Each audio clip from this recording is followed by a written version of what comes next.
Welcome to the Dre and Smiley, the Inner Circle podcast. So Smiley, man. So I was trying to figure out how to intro this when I got up this morning, and here's what comes to mind. Right? Remember back in the day, being in college, I'd go out to eat, and I couldn't afford the Coke, the Sprite, whatever it was, so I'd Mm-hmm. order water.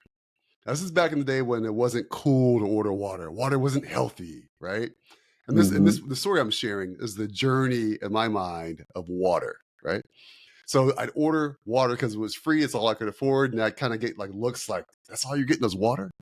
And then fast forward, water became more cool and chic and healthy. And now instead of getting that free water, I've seen water in the stores for as much as $5 a bottle and sometimes more, right? Today, our guest has discovered a way to not only provide free water, right? But make it beneficial to to the global water crisis that's happening across the globe, right? So with that, that's my intro for our guest here today, the host, the founder of Free Water, Josh Cliffords. Welcome to the podcast. Hey, thanks for having me, Smiley and Dre. Really appreciate you having me on the show today. Yeah. So let's just jump right into it. So talk to me more about the concept of free water and how it works to how does it work. Number one, it's free water. It's mind-blowing, the idea of something being free. I even, don't judge me, Josh, I even tell my kids when we're walking down the street in New York, Chicago, big cities, nothing's free. If somebody's offering you something for free, there's something behind it. Don't take it, it's free. So that's the concept of free. So talk to me Yeah. about free water. So to start, it's actually better than free because it's negatively priced. So it's free and it donates to charity. So at the consumer level, it's currently 110% off. And we've created Wow. this roadmap to donate and give more. So we do free water and aluminum bottles and paper cartons of natural spring water. And it's free because the packaging is the ad space. I dinged this one up. I dropped it on the way in. And No problem. it's a new type of media and e-commerce platform that uses QR codes to connect anything on the internet. We're that crazy company that's created dozens of ways where you could earn more than $1,000 from a single bottle of water or bag of potatoes in the future. But most importantly, we donate a minimum of 10 cents per water to fight the global water crisis. And in the USA, the average American pays for roughly 3 bottles of water a day. Our goal is to give 10% of Americans one free water. So let's get 34 million people to save money on one of those waters a day. And we donate 1.25 billion annually. And free water is just the first product of our future free supermarket. The same business model works for every grocery that you buy at your market, every product at Costco, Target, you name it. So I saw in one of your clips that you mentioned that your goal, you mentioned the supermarket, is to be the Whole Foods of free products. So free water, I can sort of see how that can come to be, right? Because you add it on to the packaging, right? You have your packaging, and you mentioned that most U.S. consumers consume how many bottles a day? 3. So you see, I have 2 right here at my desk. So I'm just trying to that save proves you the money. point. I'm just trying to save you some money. So talk to me about the free grocery store model. How does that work? So again, I gave you a warning before this. Some of these conversations are kind of out there. Now, we'll just talk about the ad-supported ones on this show, but just to tell you, I've already created at least 10 ways where you can make groceries free, donate to charity, profitable in the future with no ads at all. That's how radically different these models are. And so, but because I wasn't born rich, I needed to start small. So I needed to go with the ad-supported revenue to get going. So in the ad-supported revenue models, the first category of free or negatively priced product, we call it BVRE, below the value of the real estate. And that's like free water or this coffee cup. Any product where you cover it in ads or any sort of communication efforts, It covers the cost to manufacture it, to distribute it. Sales team gets 10%. Our donation to charity and our profit. This works for water, soda, beer, fruits, vegetables, legal marijuana, chips, cereal boxes, low-end generic pharmaceuticals, clothing. If you want the ads on the clothing, I personally don't.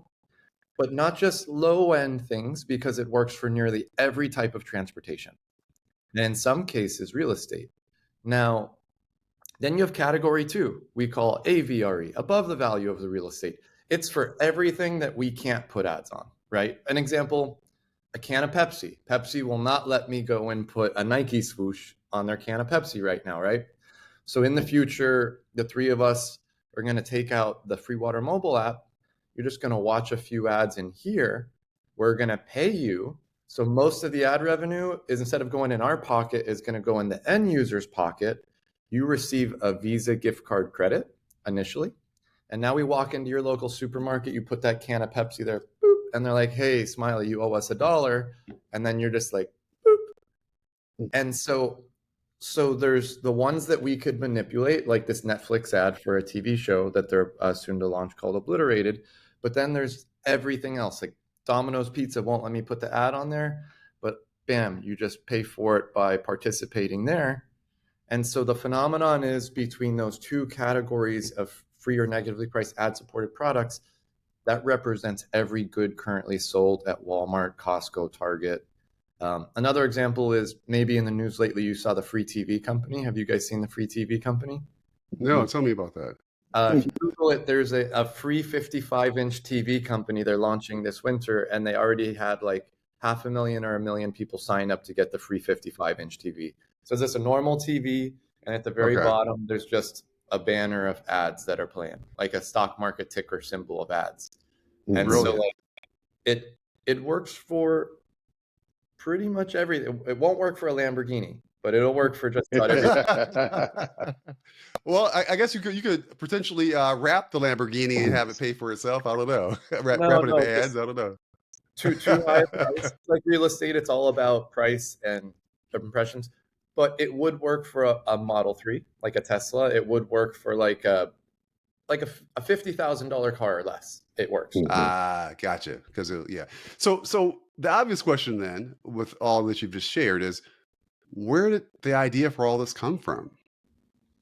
So for my 30th birthday, I was on a trip around the world, and my goal was 100 countries in 4 years. I sold everything. I was just going to be gone.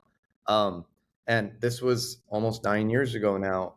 And I was about a quarter of the way done with the trip. I was in Rome for 5 minutes, and I was blown away by the really sad story of these two brothers who were refugees from Nigeria. And, you know, they had asked for a couple bucks. I gave it to them. And why their story was so eye-opening was, back in 2015, like 1 million plus people migrated from Africa and Asia into Europe. But in the US side, no matter what your news source was, it said these were bad people. They were tainted somehow, some sort of issue. And you would assume that all these people grew up extremely poor. These two brothers grew up with a silver spoon in their mouth, and each had a PhD in architecture, built skyscrapers in the capital of Nigeria, and still ended up homeless in the streets in Europe.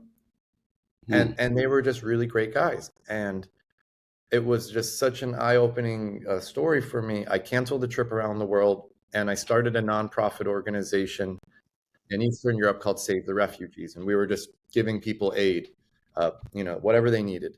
And we helped thousands of people from more than 25 different countries. And 1 in 4 said, I left my country because I didn't have water or food. And then I was like, wow, like global famine, global water crisis, these are big deals. And then I started researching, well, what are people doing to solve it? And I didn't find any solutions that I thought would work. And it didn't seem like the US government or the UN was going to solve it.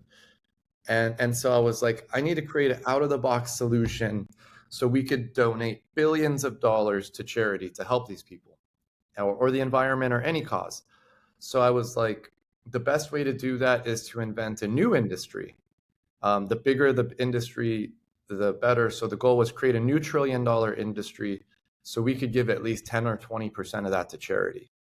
And that's where this idea was born. Like, a lot of people don't care about charity. They just want something free. They're like, give me that. Bam, 10 cents. And there it goes. So that was the start of the journey. It sounds so easy. This is year 6. It took me like 3 years just to invent everything. The first 4 years, no one would even listen to me. And then the pandemic rolled in. Not very many beneficial things happened for the startup at that time. And then we got things rolling. And right now we've manufactured, I think, our 350 or 60th thousandth water, mainly all this year. Now we're getting big brands like Netflix, NBC, you name it. And next year, I think it's going to explode, especially because we're launching free 12 and 24 packs.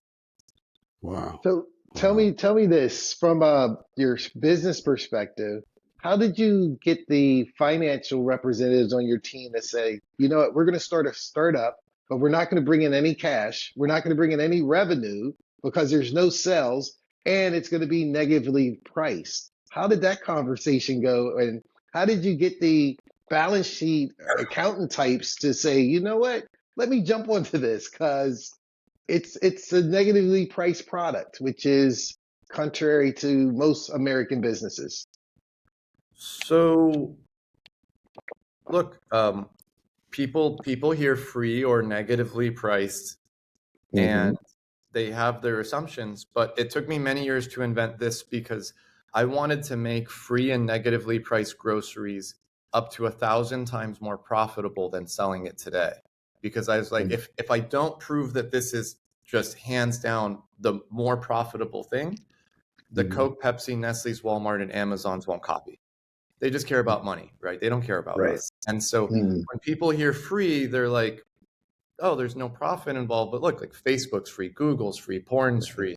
It's not free because they care about us. It's free because it's the most profitable mechanism of doing business. So I had to really convey that. And initially, I was only telling people about the social impact, and then everyone thought I was crazy. So I had to kind of reformulate the way I was communicating to show investors that the social impact and the profit go like hand in hand.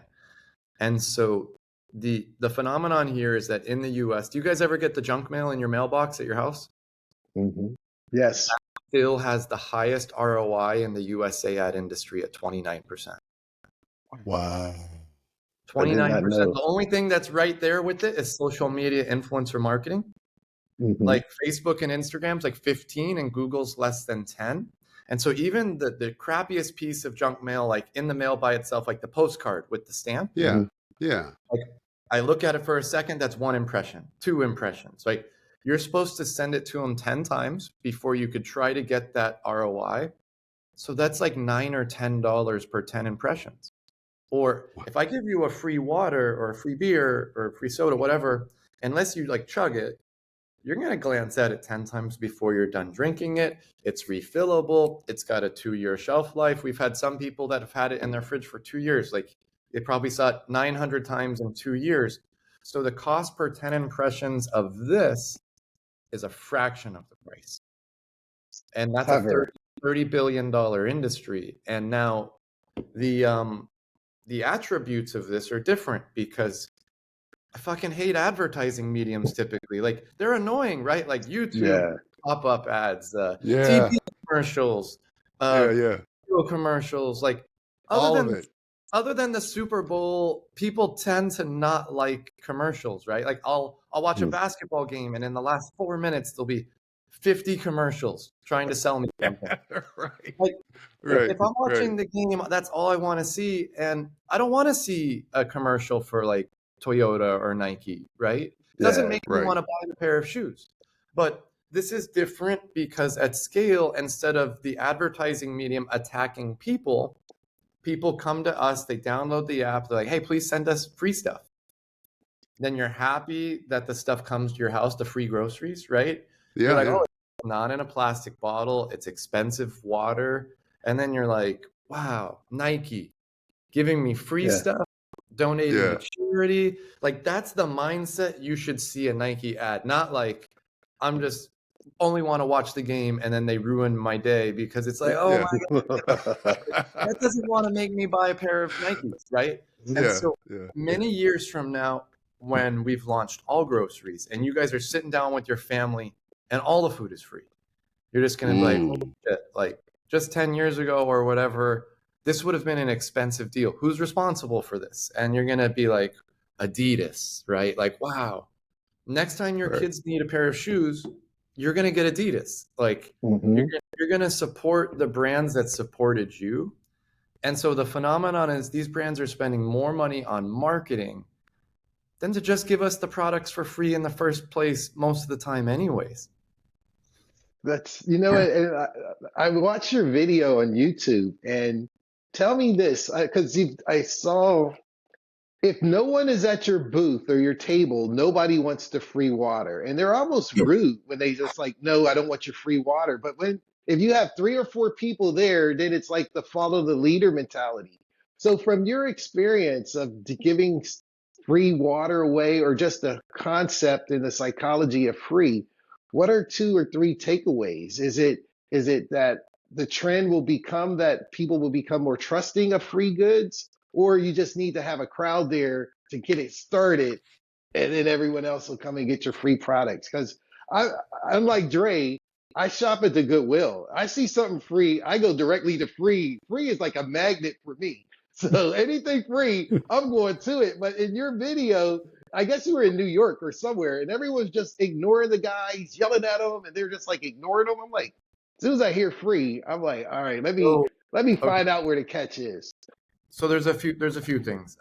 Number one, I know what video you're referring to, and if that was like the Free Think documentary, um, Hmm. they came out and they've got like a camera this big, you know. So like Oh, usually when we're giving out free shit, it's gone, like right, and we might film, but we'll just film with like an iPhone. It's a little Yeah. bit intimidating when you've got a camera that's 3 feet oh, long, and It's they're like, just what's like, really going on here? come grab a free yeah. water, and people are Right, just like right, right. not really What's the put it catch? to be on like the news, right? Right, right, right, right, right. Now, Yeah.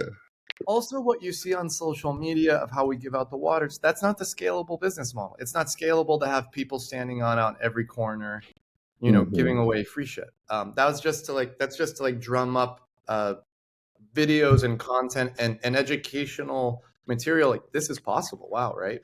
Hmm. Um, Now, big picture, what's scalable is all the free groceries are going to go to your house for free.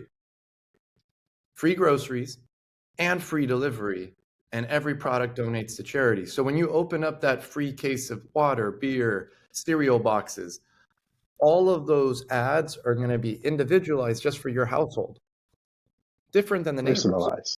Right. right? Personalized So, ads.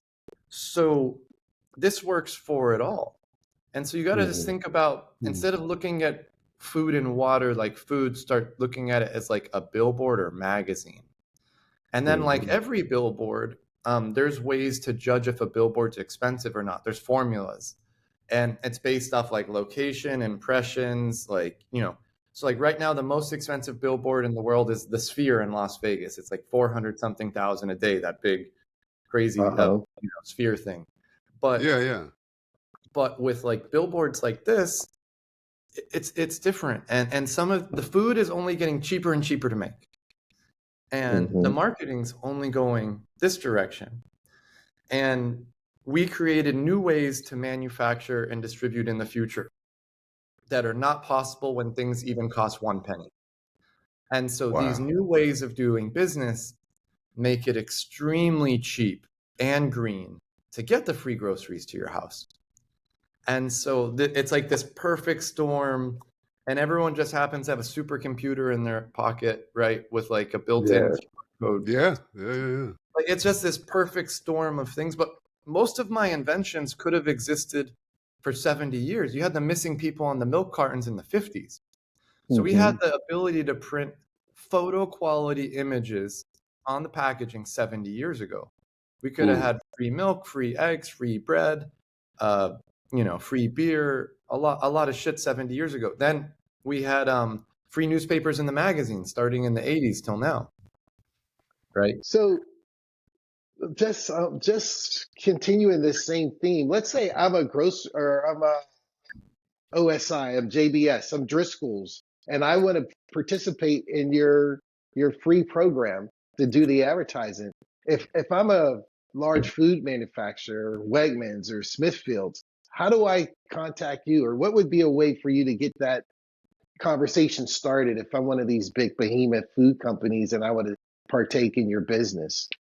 So the issue with those big behemoth food companies is two parts. Part Mhm. number one, they're like, hey, we sell food and water, so you're not Mhm. welcome here, pretty much, right? Oh. Because they're just like, are you going to give us the free water and free food and then we could sell it for whatever we want? That sounds amazing. It's like, no, like free water has to, we don't want it to be like Arizona iced tea where it says 99 cents on the can and they sell it for Yeah, like, yeah, yeah. right? Um, Right, but right. when you want to get into like Walmart or Driscoll's or like your local supermarket, they have these forms on the website, like 25 standard pages to go through. And none of it represents what we do because it's like, well, what's the lowest we could sell it for? What's the highest we Mhm. could, like, we don't fit into that category. So then when Yeah. I got on the phone with like the executives who were in charge of putting stuff on the shelf, and I spoke to them for a lot of these major companies, um, they were just like, look, Josh, like under the table, off the record, I'm rooting for you, but we're not going to help you. I was like, why? They're like, because you're saying my job won't exist in the future.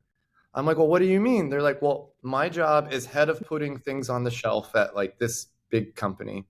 And I'm trying to find the cheapest thing that we could sell for the most. And it's the chief marketing officer's decision to say what ads Mhm, go into the store. So mhm. you're saying you believe that my job and that job are going to be one job in the future. And then what am I going to do? Right. Mhm. And then so I would then go speak to the head of innovation. I've spoke to the head of innovation at some of the biggest Fortune 500 food and beverage companies in the world in the last 2 years. And what Mm. they said is really interesting. They're like, Josh, I'm head of innovation for, I won't say the name, but this major beverage. Mhm. Do you know what the average lifespan is of the head of innovation or the chief marketing officer at a Fortune 500 company? I'm like, what? They're like 1 to 3 years. So Wow. Why even though is it's that? my job to be innovative, I'm scared to bring ideas to the CEO because I'm scared they're going to fire me. Like I would Uh-huh. love to go and say, like, take credit for your idea even and go bring it there and pretend it's my own, but they're going to fire me. They're like, That's we're, ironic, isn't it? yeah, yeah, It's totally. like As you're much, the head of innovation, but don't be too innovative because I'm going to totally. let you go. So one of them said, I quote, our company is run like it was 100 years ago, just a bunch of white-haired old dudes. And we do business the same way we've done business for 100 plus years. We fill a beverage and we ship it one time and we never want to see it again. You're talking about new ways to manufacture, new ways to distribute, new types of Right, software, right. advertising, new way, like they're like, we don't do that. We don't want to do that. We're making billions a year. We're just going to wait and see if you're successful. And when you are, we'll be forced to buy you. And if we're too stupid to buy you or you won't sell, we'll just go out of business because we move so slow, Yeah. so Mhm. slow. And so, Well, these are behemoths, right? yeah, these are the biggest companies in the world. Yeah. Yeah. So it's like trying to turn the Titanic. Tell me this, Josh. How would the consumer, right, on the other side of the equation, how would the consumer, receive the product? So this is great. I love the concept. How do I get a case of free water as a consumer? Where do I go? You don't sell it in the Today, stores. it's difficult because 99% of our business is B2B, meaning we design it for Netflix, we ship it to Netflix, and they handle Ah, their distribution, right? And there's so many different verticals we've done so far. Next, we're launching direct to consumer, and it has to be all original because again, supermarkets won't let us in, and Mhm. also we can't put it on Amazon because Amazon takes 10 to 15% commission on everything you sell. So we're locked out at everywhere. So on Mhm. first hand, three ways. First way, free vending machines. We're I building the was about to world. say that college campuses, free vending machines, college campuses. So I've created new types of hardwares and softwares where you can't rob this machine unless you like take like a crowbar to it. But if you play by the rules, This is a secure machine and it's free, right? Number Whoa. two is the Jeff Bezos way, which is he started with books. And then once he had the books come into your house, one product at a time, right? So once we get the free water going to your house in 12 and 24 packs, then free soda, free beer, free fruits, free veggies, free one product at a time, right? Okay. And then we're launching the free Amazon. Our parent company is freegrocerystore.com. Whoa. And so there's got to be that website or platform for the free and negatively priced products or services, because we're not welcome anywhere. And right now there's people all around the world copying what we're working on. And also we're mentoring a lot of them, helping them copy to accelerate them so they don't have to go through all the struggles that I did in the early days. They're all going to come on freegrocerystore.com because they can't go anywhere else, right? Only once we prove to the Costco's and the Walmarts and the whatever that, hey, we don't fucking need you guys. We already went direct to the consumer in ways you could never do it. That's when I think they're going to call and be like, hey, let's get some of that free soda in the Right. Hey, Josh, about that free stuff you're getting rid of. Let's talk. So one of the reasons you're doing the free water, and my guess is the free grocery store will also take the same path in terms of helping, nonprofits across the globe, address, food. Every product will have a different cause. Okay. And so in terms, let's talk about the free water. So the global water crisis that exists, you guys, minimum of 10 cents of every bottle sold goes to help that. Talk about some of the NGOs and local communities or charities that you're partnering with to help them address the global water crisis. So we've vetted a lot of nonprofits, 25 or 30 so far. And right now we only donate to two different ones. One is Well Aware. It's an Austin-based nonprofit, more grassroots. They're like really premium projects. And we also donate to Charity Water. They're like the giant in the space. They have 100% model, meaning every penny goes to it.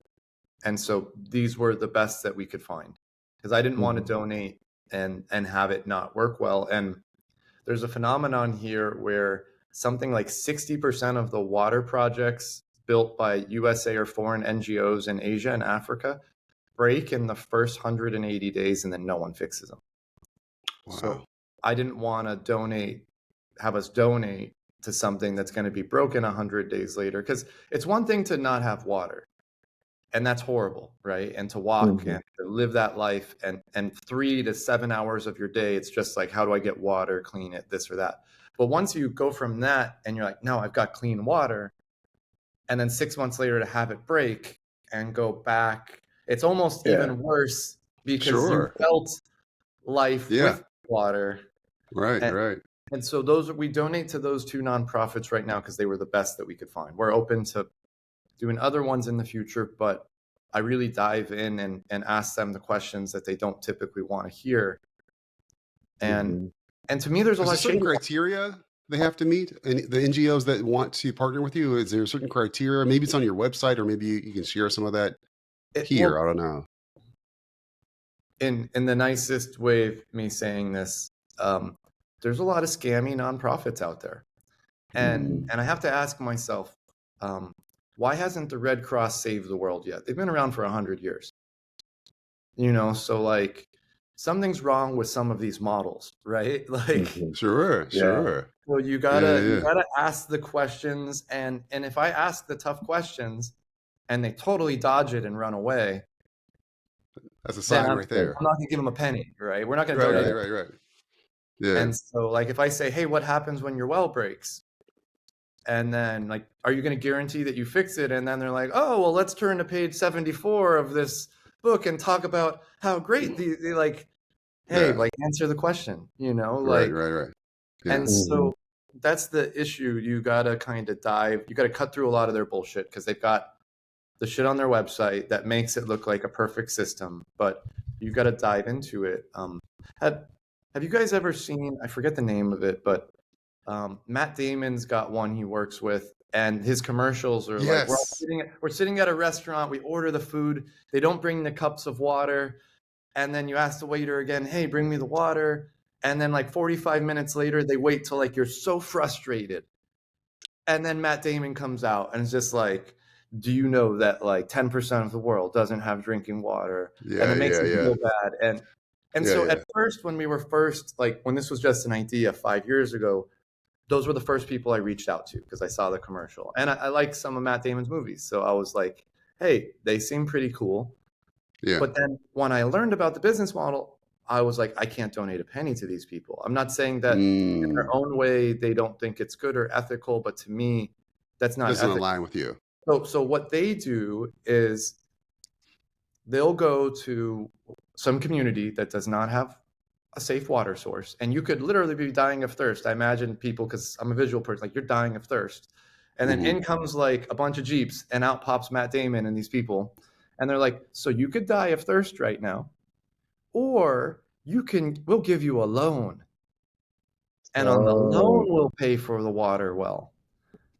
And because when I called the nonprofit, like, oh, we don't do the wells, we do the loans. And then I saw other videos on the internet of them and Matt Damon, and like, and you would be so surprised they never stop missing their payments. And I'm Mhm. like, well, no shit, because they're gonna die of thirst. Yeah. I don't think that Extortion that's deal. and to them, like that's their solution, and I want to be respectful of that. But we're Yeah, trying to raise the bar when it comes to business ethics, and sure. I don't want to be a part of something like that, right? Yeah, it's And tough. so It's tough. like we got to kind of measure a lot of things here, and Right. unfortunately with society the bar is really low right now. Yeah, it Mhm. is. Like the bar is really low. Like if you look at publicly traded or big companies, for profit or nonprofit, I think that like maybe a Patagonia is probably like one of the top socially conscious, eco-y, trying to be brands, right? But Hmm. we're trying to raise the bar so high that in the future they don't even register on the charts. Okay. Mhm. Okay. And so like I think it's really, it would be like if we were in a class and we're like, hey, we're the three smartest kids in the class, but everyone else was just really stupid and lazy. It's easy to Right. be the smartest kid. Yeah. Yeah, yeah, yeah, yeah, yeah, And yeah, that's society right now, unfortunately. Like not yeah. enough people are trying to push the boundaries towards, we're trying to redefine business ethics. Business ethics is like the thin red line between making a profit and doing the right thing. Right now, people are like, oh, this is ethical. And I don't think a lot of these things are, and so we're gonna do our thing. We're gonna push that line way in the other direction. Yeah, And then I believe that the world's biggest companies are gonna be forced to copy because it's gonna make them look bad that they're not doing it. But what they're really going to care about is they're like, we can't make $1,000 from a bottle of Nestle. We can't make sure. $100 off of a bag of potatoes.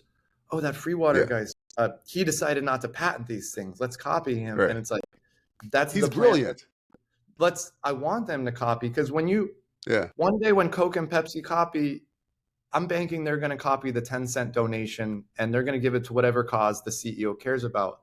Multiply 10 cents by every Coca-Cola product in the world. right. Mhm. It's one of And the so, largest, it's a lot of money going to the cause. along that same vein, and I think you're touching on this right now, you have a lot of patents that you've developed, and No, no, they're no. open I went source. the other way. I could It's have patented. free. I could have They're they're patented. they're, they're all open source, right? So when you have an idea, you could patent something if it's available. So But you have a what lot the of inventions. They're not patented. They're open yeah. source. So Gotcha. the way that the patent office looks at something is it's only patentable. They use these exact words if it's unobvious in nature. So anything negatively priced and profitable was completely unobvious. I could have patented negatively priced food, electricity, transportation, big pharma, anything in the US economy, I could have taken now in the early days. And my wife and I were just like, do we do that? And the first thing we thought of is like, maybe this could be dangerous. Like we heard the stories of like Mm. the people who invented like the water powered car, whether it's true or not. You always hear like they just disappear. And Yeah. and and number two is we want people to copy. We don't want to stifle innovation. Like what if someone puts us out of business by opening a better free supermarket that donates more money to charity than us? I could live with myself, right? Like Mhm. so I don't think there should be competition when trying to end global famine, global water crisis. And so if I would give Coca-Cola all of our secrets right now if they called. Like, just, Wow. hey, call us. I Your love it. philosophy is similar to, I'm going back and I'm paraphrasing Elon when he was coming up with the electric car. He put all of his patents open source because he wanted GM and the rest of the automotive industry, because his goal is to get the clean energy for cars, not to compete with everyone. So he published all his designs, all his manufacturing, everything is open source, and he didn't patent it so everyone else could see it and learn from it. Difference is he did patent those, and now he's letting Mhm. people use the patents for free right now. He can still later Oh, just be like, okay, now you got this taste for this stuff. Now you're gonna pay us something. And he's also a billionaire. He's a fucking billionaire, yeah. right? Right now, Multi. right now we're broke as fuck. Like every penny goes into Yeah. this. Usually entrepreneurs don't want to be copied. Like if you feel like you invented something that no one else did, your nightmare is to wake up and then everyone copied. In this model, I spent an extra year figuring out how we make money off the copycats and how we get the copycats to also donate to the cause. And again, like Hmm. all these people copying, and we're by the end of this year, we're aiming to release manuals in these new industries, so people don't have to struggle like I did the first. Just bam, like cut straight to the end of the race, sort of, and get your business off the ground. They're all going to be on freegrocerystore.com, right? Awesome. And then of that revenue, then we could also give more money to charity, and so it's Love just a it. radically different model, right? Like when Coca-Cola copies, we're in Austin here. We're gonna throw the biggest party Austin's ever seen. It's gonna be called like the Coca-Cola copied free water party, and it'll be free party, and it's just gonna, you know what I mean, like a Yeah, 10,000 yeah. party. I love it. Because I love it. what are they? Oh, like we're gonna help the consumer by giving them free shit. Oh, we're gonna Right. donate to charity. Like, why is Yeah. that so bad? You know? Yeah. It's actually a great thing. Noble. It's actually a great thing. So we're going to hit the transition question for the final four. And I hate that our time is getting so short because I have at least another 90 questions for you. But so Josh, in terms of you as a person, you yourself, I know you're on a lot of podcasts, you're on social media, that sort of thing. So people probably know you pretty well and what you do. But what's one thing that most people don't know about you that you wish they did? Um, my wife was actually making fun of me for this the other night. She was like, "You're always so scared and terrified of the most simple things." But then like the big things, like, oh, you're gonna make like negatively priced electricity in supermarkets, and no problem, no fear with Right. that sort of shit. But like Yeah, yeah. simple things like filling out like a document on DocuSign, or Okay. like I didn't know until a couple of years ago I've got really bad dyslexia. And so like I Oh, didn't know that until like 2 years ago. Someone told me that because they're like, what's your favorite book? I was like, I never read. They're like, come on, you got to read stuff. I was like, no, I don't even remember ever reading a book my whole life. Like whoa. maybe in school they would read it out loud. I just cheated my way through like every grade. And then Okay. they were just like, you have really bad dyslexia. And I was like, no, no. And they're like, go on the internet and take a bunch of tests. And then I Okay. did. And then it's like, yeah, you've got it really bad. And so Interesting. I'm really Interesting. bad at simple things sometimes, like reading and writing emails, or Yeah. I'll think I read something. Like I was at a conference in Vegas a few months ago, and I like saw their sign as I'm walking to their booth, and I'm like asking about like, oh, so you offer this, this, and this. So like, we wish we offered those things. We actually offer none of those things. How'd you get that idea? I was like, oh, I saw it on the sign. Then I look back at the sign, and it says like none of that shit. So sorry, you guys. Interesting. Okay. Wow. Oh, Yeah. Good cool. stuff.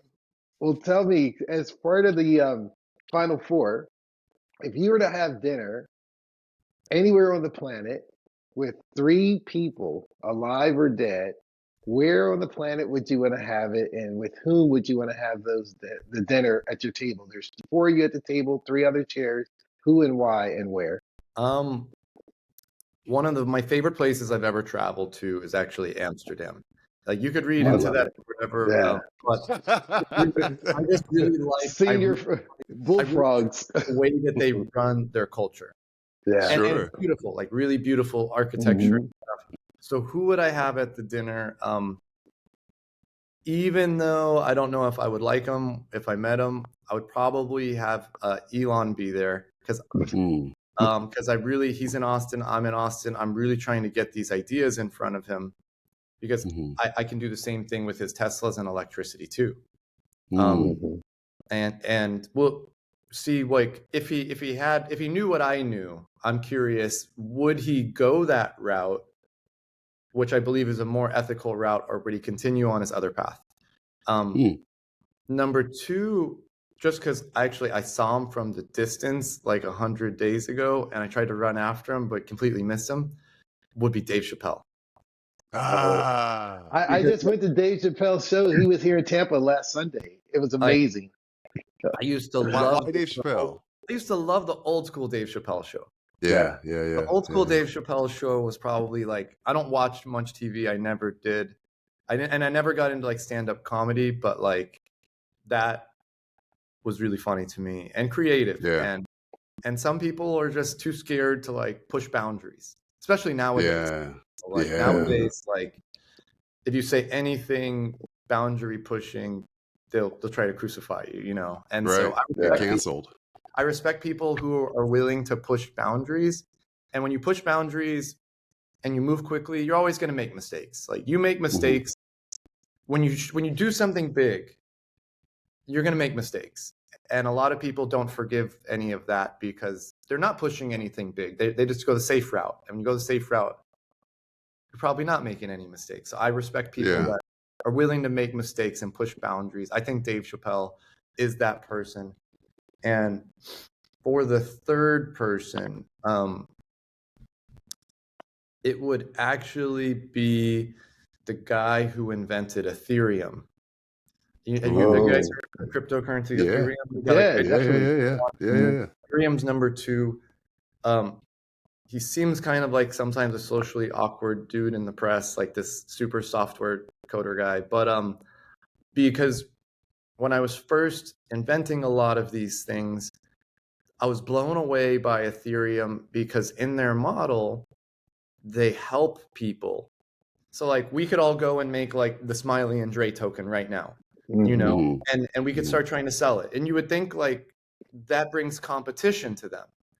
But because you minted it on their blockchain, if the Josh Smiley and Dre token explodes and is worth billions of dollars, that billions of dollars is added value to their ecosystem.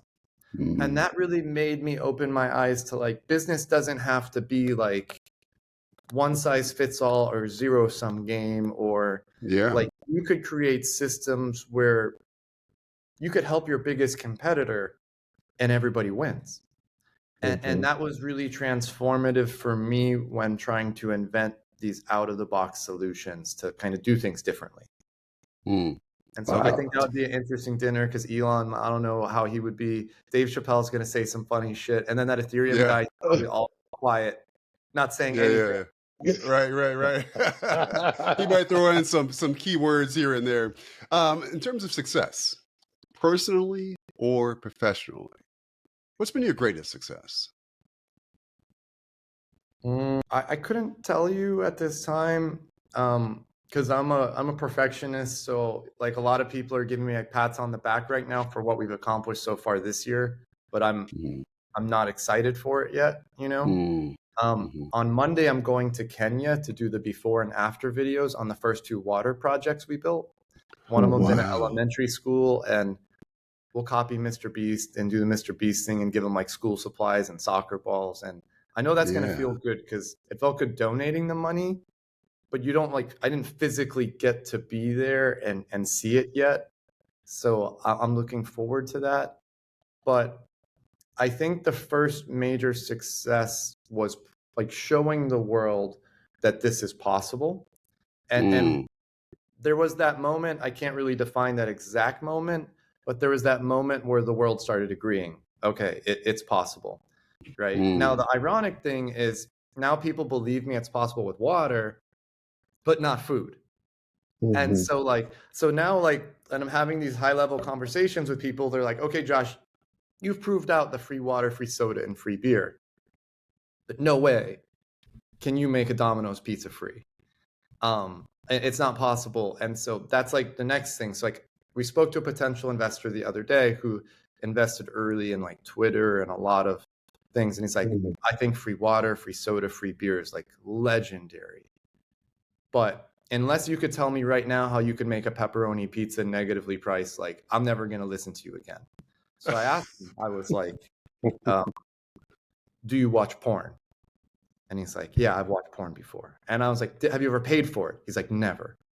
And so I was like, look, that was 2 or more people that had sex on camera. You had lights, camera people, a producer, a director, people scouting locations. You've got editors. You've got all those things happen, right? The cost.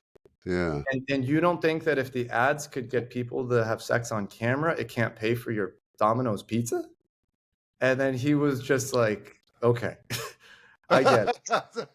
So like, what do you say? You're speaking my language. I'm sold. Yeah, Where do I sign? So, but people don't, if I ask anyone on the street, do you think water should be free? Everyone's like, yes. Yeah. If I say, well, what about food? Half of them say no. And I was like, why? And it's weird because they could conceptually see the ads pay for the whole water supply chain. But when I say, what about food? Then they think it's communism. They're like, no, because I don't want the farmer to work for free. So then I have to say, but what if they made their normal salary or even more because the ads paid for that too? Then like, oh, of course. Well, who doesn't want that? And so like, Sure. I think like to change that perception, that all of this is a whole paradigm shift, right? It's a whole paradigm shift. Like I was saying at the start, we all grew up with nothing's free, right? If it's free, there's some catch. And so that's that paradigm shift. Even those that you just said, you sold them on the water being free. They're like, okay, I bought into that. But the idea of food being free, the first thing that comes to my mind, just being candid, is if the food is free, the quality is going to be lower, right? No, but that's not necessarily the case. That's not necessarily the case. Foods are free. Say it again? We're making the whole foods are free. I don't want anyone to be like, like with the water, we could have went with like really shitty tap water. And I also could have put it in a plastic bottle, which I didn't want to do. Right. I didn't want any water snob to be like, oh, I only drink Fiji. I only drink. Right.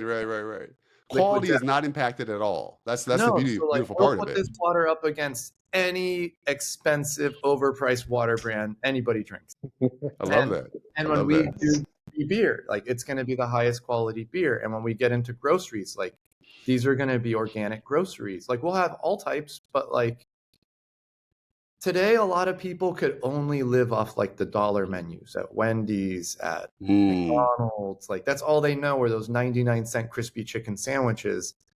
But when these other things are available, now all of a sudden the healthy food, the expensive food is going to be available at scale to the masses. And that's the paradigm we got to switch, right? In the 90s, nobody thought the free software could be good.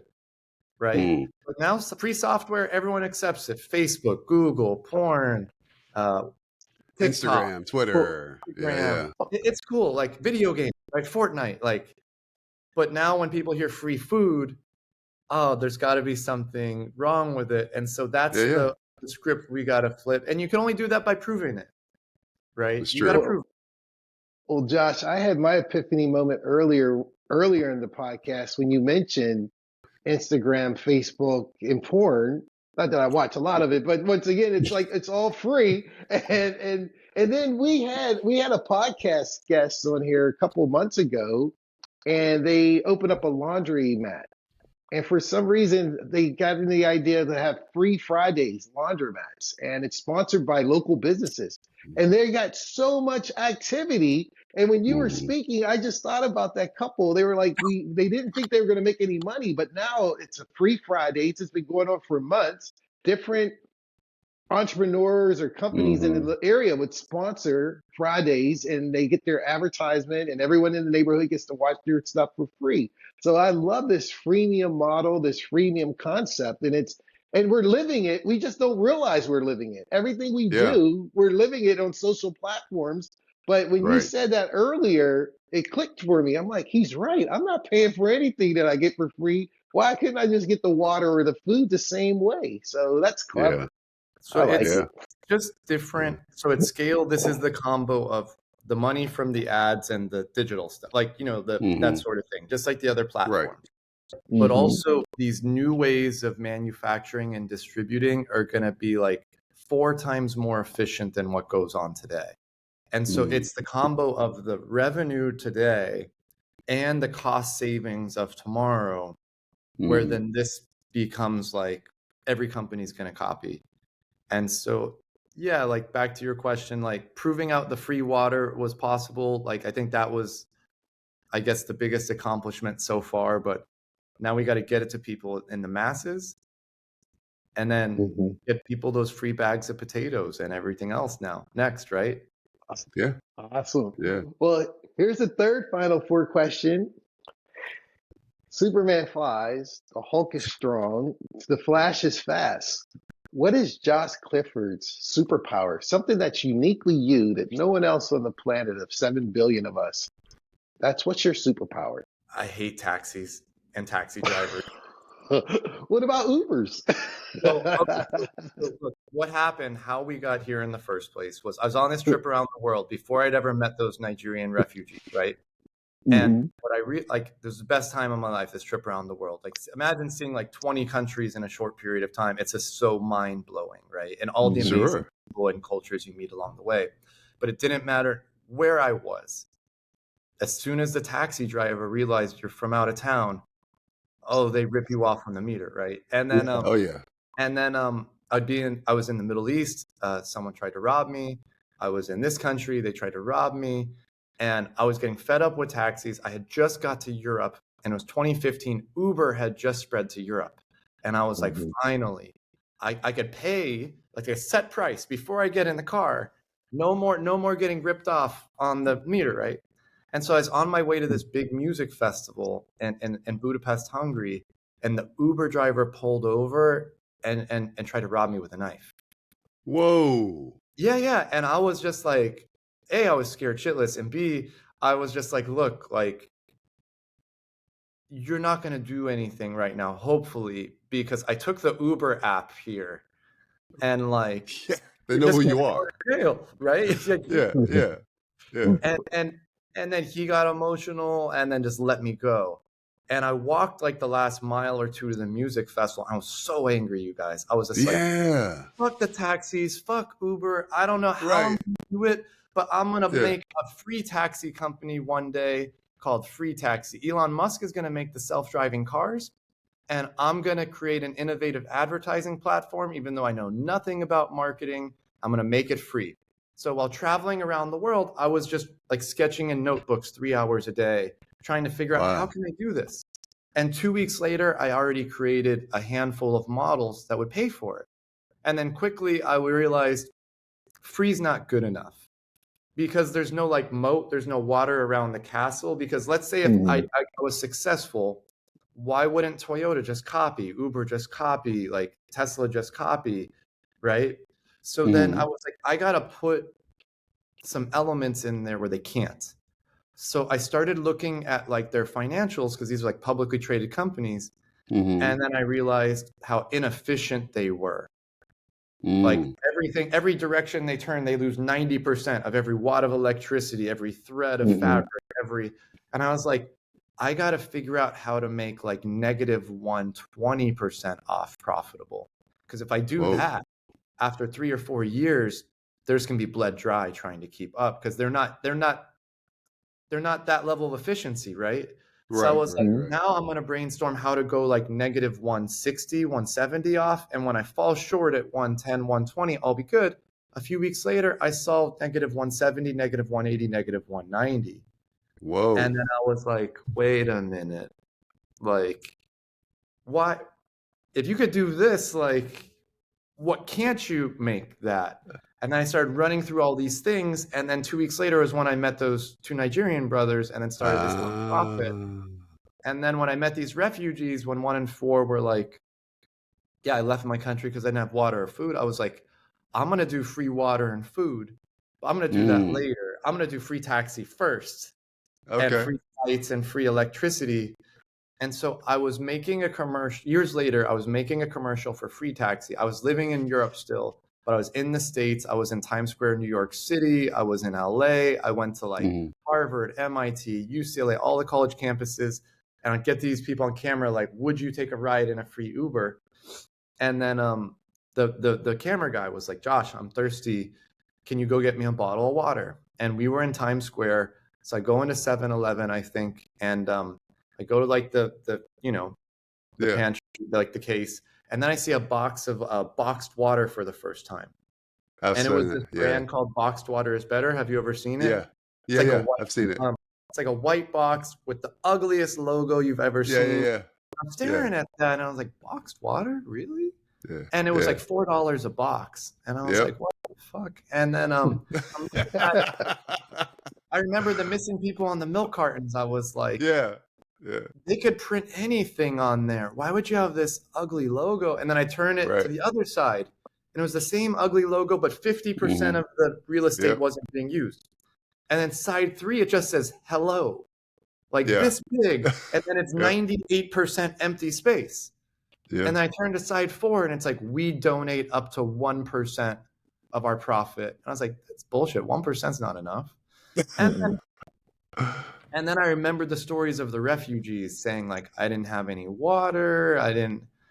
And then I was like, wait a minute. I felt my phone in my pocket. I was like, everyone's got this supercomputer, and with the QR code scanner, you could bring anything on the internet to life, right? Yeah. And then that was like the last day of filming. So I went back home to meet with my late mother in LA, and I was like, Mom, like, I don't know what to do. Like, I'm working on free taxi and free flights and free electricity. I genuinely feel like I solved these problems, just haven't executed on it yet. But this whole free water thing, it just sounds so appealing to me. Like, what are your thoughts? And she put me in my place. She was like, Josh, you're no Elon Musk. Like, and you're like, thanks. And she was just like, even if you reinvented these things, right? And it's the truth. Like, you figure out a way to give people free electricity, free taxis, free whatever. Yeah. We're middle class, lower middle class. Like, no one's gonna believe you, and no one's gonna give you like a fleet of 100 or 1,000 cars to prove this is possible. No one's gonna give you like an electricity utility to prove, or an airline, right? 0%. I don't care how hard you try. No one's gonna do it. But a middle class person could start a water company, a beer company, a t-shirt company, a chocolate bar company. It's like, you gotta prove this negatively priced and profitable thing on something a middle class person could do. And then they might believe you about these other things if you prove it, right? Yeah. And then as you share that, Josh, that's a heck of a superpower. Being able to recognize opportunities and execute, because most people are, and nothing against those that we know that think small, but it's just that's just their paradigm. It's a heck of a task to recognize an opportunity. It's a superpower to recognize an opportunity and then spend 3 hours a day trying to figure out how can I solve this situation, right? Most people are just like, it's a problem, hate it for that guy, move on, keep on with my life or whatever. But so as I guess being an out of the box thinker, that's one way I would describe it. But this whole thing just got fueled by like a hatred for taxi drivers and how they and then it somehow evolved to like free supermarket. Everything starts from somewhere, right? Everything has to have a genesis. So like the original fuel though was that anger of like, this problem's got to get solved immediately. Yeah, exactly. I get that. If you were to write a book, right, about your life, an autobiography, what would the title be? I don't even know. So again, I'm not really great at reading and writing. And so the issue here that I have right now is I'm actually working on a book, not an autobiography, but I'm working on this manual to help entrepreneurs copy. And like, thank God for ChatGPT-4, where it could take my gobbledygook and I could train it up, and it's like helping me. Or I would be doing this for ages. And so I I really don't know. It would just be about maybe it would be called like it would be about like breaking the glass ceilings that we all impose on each other and ourselves. Ooh, I Because like like that. I like in that. my early 20s, I was scared of everything. Like Mm, heights, food, this, that. And then for my hmm 22nd birthday, I made a list of like the top 10 or 20 things that terrify me. And it's like in the next 90 days, I got to face all these things. Like an example, Wow. like I was scared of heights. So I was like, I'm going to jump out of planes a few times. I was scared of going in really deep water. I'm like, I'm going to go do a scuba diving thing and do some other stuff. I was scared to get in fights. I was like, I'm going to volunteer to be a sparring partner at every boxing gym in LA. And I just got my ass whooped every time, obviously. Um, and, and, um, and then after I had faced all the fears on, then I realized like, oh, I kind of just like broke these glass ceilings that I had self-imposed on myself, whether it was like my Yeah. parents or friends or family or just me, like being hmm scared, you know. And then I was like, well, where can I push this? And so Mm. then I enlisted in the army to try to go from civilian to Green Beret. And Ooh. because I was like, that'll be challenging. And then I got Yeah. hurt on the way. I got hurt, never happened. And Mm. super humbling for even like your own boss your whole life. And then now everyone Mm. else is your boss. Um, Mm. but then when I started on this journey, I was terrified because, you know, I'm 32 at the time and I graduated in 2003. I was the jock. I hate computers. I typed Mm. like this. Like computers were actually like my last big fear in life. Um, Mm.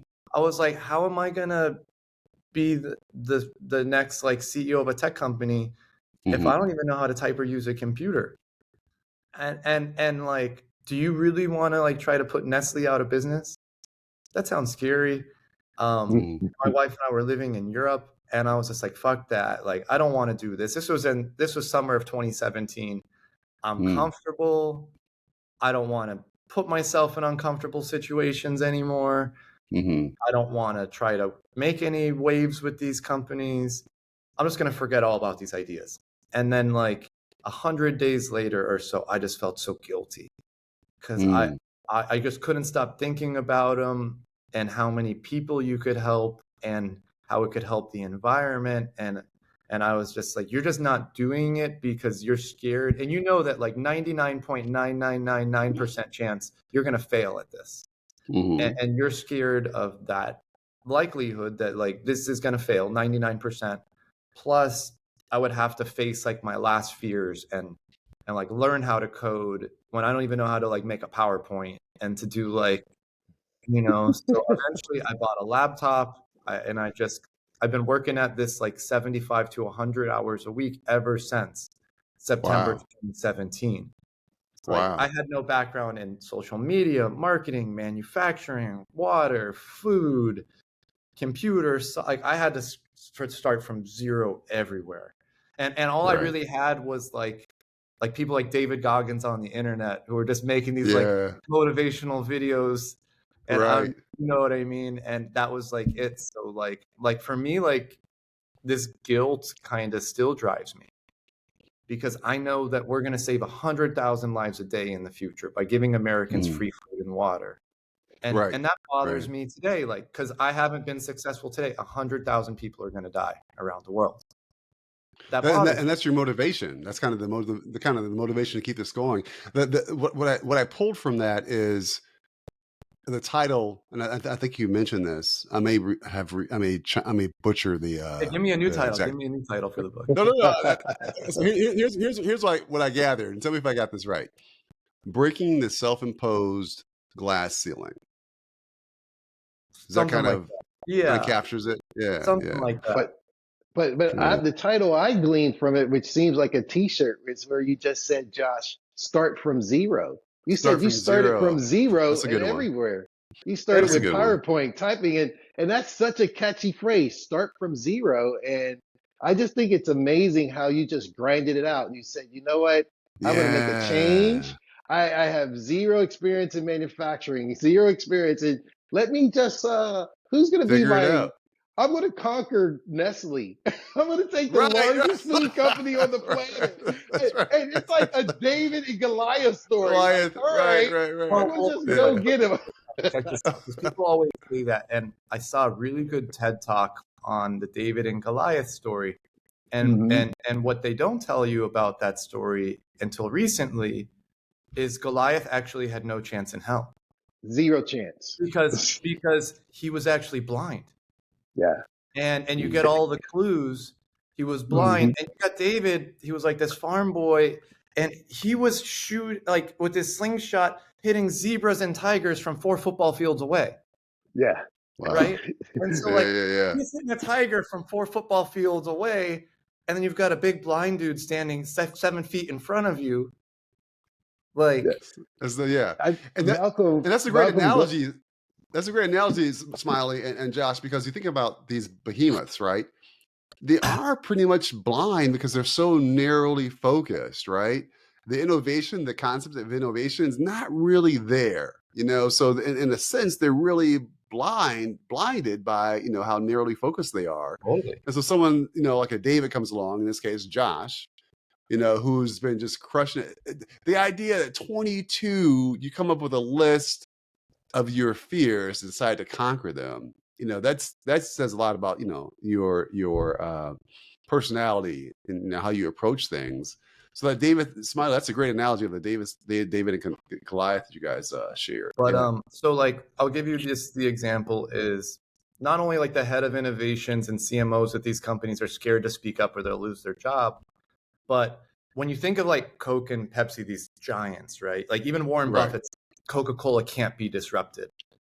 Their Mhm. biggest advantage is their scale, these mega factories and whatnot that they put in place, right? That's their Achilles heel because they built their factories and infrastructure physically and software wise based around a world where things cost money.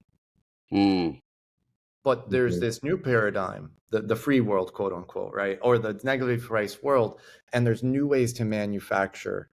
And I invented them all. And it's the exact opposite of how their factories are built. So, for example, the big Coke factory, the big Amazon factory, they're in the middle. They ship things across a town, city, state, country, in the world. And the further they ship it, the worse it is for the environment, the more the consumer pays to make up for their inefficiencies. But the trash collector doesn't do it that way. They go to Smiley's house and then the neighbor's house and the neighbor's house, thousands of consecutive homes when they pick up the trash. Why doesn't the trash man go to Smiley's house, drive 10 miles away, go to Dre's house, drive 7 miles away, go to my house, drive 15 miles away, go to whoever's house? That's not very efficient, right? But that's how Walmart and Amazon make delivery every day because they can't force you to buy their products. So they can't guarantee delivery to 2 consecutive homes. But the future of free groceries is we deliver the free groceries house after house after house after house after house. If Smiley doesn't want the free groceries, he downloads the app, says, hey, take me off your list. We skip the house and go to Dre's house and then the next house. So these new ways of delivering things consecutively and these new ways to manufacture the Goliaths out there, they can't do that. And so they're going to have to copy these inventions or they'll never be able to do free delivery profitably.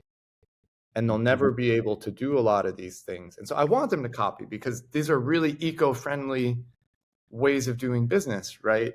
So I had to like think of like their biggest advantages and make it their disadvantage. Also, like their biggest advantage, the Coke logo. But now that's their biggest disadvantage because they're so scared to take it off the can and put a Netflix logo there that they'll Yeah. go with the less profitable model, you know? Right. Because like if I was the CEO of Coke and you guys were the CEOs of Pepsi, I called you right now and said, hey, Smiley, I'll pay you $25 to take the Pepsi logo off of there and put the Coke logo there. You would say It's not no. going to happen. It's not going So to they happen. care more about the Pepsi logo than 25 or 100 times in their revenue. It's all about the brand. But What's interesting, Smiley, I don't know about you, but my mind's been blown as it relates to just this whole concept around the freemium model, as you said. But Smiley, I'll let you take it from there. No, I want to just say, Josh, as you can see, we could talk to you all day. It's such a, Oh you yeah. know, I love the way you explained the story when you were talking with your mom and you said, well, we're just middle class. But you know what? What you're doing is even exponentially more phenomenally impressive than Elon because you are middle class or you started from zero, whereas Elon started with an army of the best minds on the planet And and he a grew couple up. billion in his bank account. Dad had like a diamond or emerald mine in Africa. Like this. Exactly. Right, He's never right. been middle class. So I think you're even more impressive than Elon. So take that, Elon. But I want to thank you, Josh, for being on our podcast and just sharing this whole mind-blowing epiphany thinking method of just bringing value to the world and to society. So thank you very much, Josh. We appreciate you. Great. Yeah, man. Appreciate you being on the podcast. No, thank you so much for having me. I had a blast. Look, like, let's do another podcast soon if you want, because you Yeah. guys typically after like do something like this, a few weeks later, people are like, I got all these questions now, right? Yeah, Because yeah, you yeah. gotta let Yeah. it like sink in. You got to go to the supermarket a few times, like look around, Yeah. like look at everything like a billboard now. It's like if you guys want to do it again soon, we could do like another one in like a month or whenever you guys have the availability, because you guys are gonna have some like other questions for sure. Awesome. We're definitely gonna have you back on, man. Thanks again for being on the pod. And I really appreciate it. It means the world to us to be on your show. All right. So quick